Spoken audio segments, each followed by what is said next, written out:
अस्सलाम वालेकुम प्यारे बच्चों, आज हम पढ़ेंगे रिफ्लेक्टिव सिमेट्री के बारे में। तो बच्चों, आप जानते हैं कि रिफ्लेक्टिव सिमेट्री किसे कहते हैं?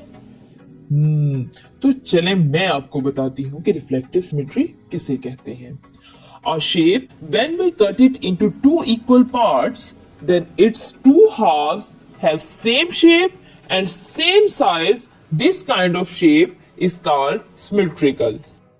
यानी ऐसी चीज जिसको दो बराबर हिस्सों में तकसीम कर दिया जाए जो शेप के लिहाज से और साइज के लिहाज से इक्वल हो, उनको क्या कहते हैं? सिमेट्रिकल। वो लाइन जो किसी चीज को दो बराबर हिस्सों में तकसीम करती है, अब हम उस लाइन की डेफिनेशन को देखते हैं। One part of the figure to the left of the line when folded it exactly covered the right part of the figure.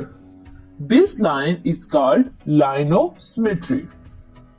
जब हम किसी चीज को एक लाइन की मदद से दो बराबर हिस्सों में तकसीम करते हैं और फिर हम उसी चीज को राइट या लेफ्ट साइड से फोल्ड करते हैं, तो वो चीज शेप के लिहाज से और साइज के लिहाज से इक्वल हो, तो उसको हम कहते हैं लाइन ऑफ सिमेट्री।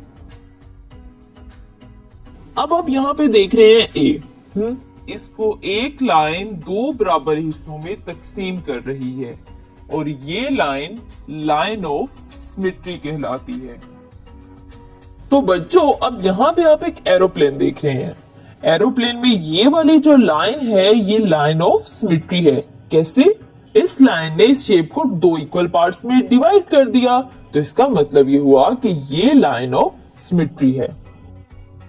इसी तरह से आप एक एरो देख रहे हैं यहाँ पे, और इस एरो में जो लाइन, ये वाली लाइन है, इसको हम कहेंगे line of symmetry. Line of symmetry किसी भी शेप में एक या एक से ज्यादा भी हो सकती हैं। तो बच्चों, अब यहाँ पे आप एक स्क्वायर देख रहे हैं। चलिए अब हम काउंट करते हैं कि स्क्वायर में कितनी लाइंस हैं। 1 2 3 4। लाइन 1 इस स्क्वायर को दो बराबर हिस्सों में तकसीम करती है और लाइन 2 भी इस स्क्वायर को दो बराबर हिस्सों में तकसीम कर रही है।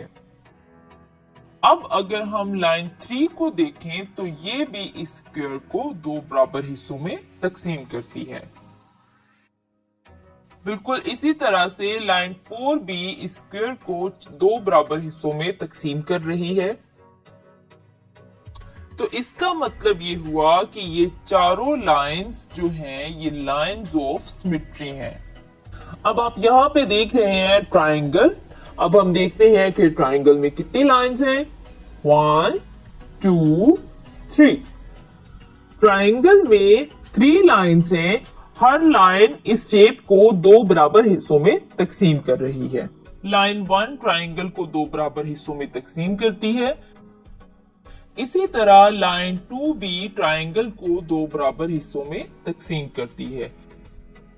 इसी तरह लाइन 3 भी ट्राइंगल को दो बराबर हिस्सों में तकसीम करती है। इसका मतलब ये हुआ कि ये तीनों लाइंस लाइंस ऑफ सिमेट्री हैं। अब आप यहाँ पे देख रहे हैं रेक्टेंगल। तो बच्चों, रेक्टेंगल में कितने लाइंस हैं? 1 2। बिल्कुल, रेक्टेंगल में 2 लाइंस हैं। लाइन 1 इस रेक्टेंगल को दो बराबर हिस्सों में तकसीम कर रही है। लाइन 2 भी इस रेक्टेंगल को दो बराबर हिस्सों में तकसीम करती है और ये दोनों हिस्से साइज और शक्ल में एक जैसे हैं। इसका मतलब ये हुआ कि ये भी लाइन ऑफ सिमेट्री है। अब यहाँ पे आप देखें कि इन शेप्स के सेंटर में लाइन ऑफ सिमेट्री है, जो कि तमाम शेप्स को दो इक्वल पार्ट्स में डिवाइड कर रही है। अगर हम इसको फोल्ड करके भी देखें तो इसके दोनों पार्ट्स जो हैं वो इक्वल हैं। तो बच्चों, अब हम बात करते हैं नॉन सिमेट्रिकल शेप्स की। The shapes which have no lines of symmetry are called non symmetrical shapes. तो बच्चों, अब आप यहाँ पे कुछ शेप्स देख रहे हैं। इन शेप्स में कुछ लाइंस लगी हुई हैं। अगर हम इन शेप्स को फोल्ड करें या इन शेप्स को किसी भी तरह से देखना चाहें तो ये शेप एक तरह से डिवाइड नहीं हुई हुई। तो इसका मतलब ये हुआ कि ये नॉन सिमेट्रिकल शेप्स हैं जो कि इक्वल पार्ट्स में डिवाइड नहीं हुई हुई। तो इस तरह की शेप्स को नॉन सिमेट्रिकल शेप्स कहते हैं। तो बच्चों अब आपको बहुत अच्छे से समझ आ गया होगा कि सिमेट्रिकल शेप्स कौन सी होती हैं, लाइन ऑफ सिमेट्री कौन सी होती है और नॉन सिमेट्रिकल शेप्स कौन सी होती हैं। अब आप इन सब की प्रैक्टिस करें और मुझे दे इजाजत, मैं मिलूंगी आपसे अगले सबक में एक नए लेसन के साथ। तब तक के लिए अल्लाह हाफिज।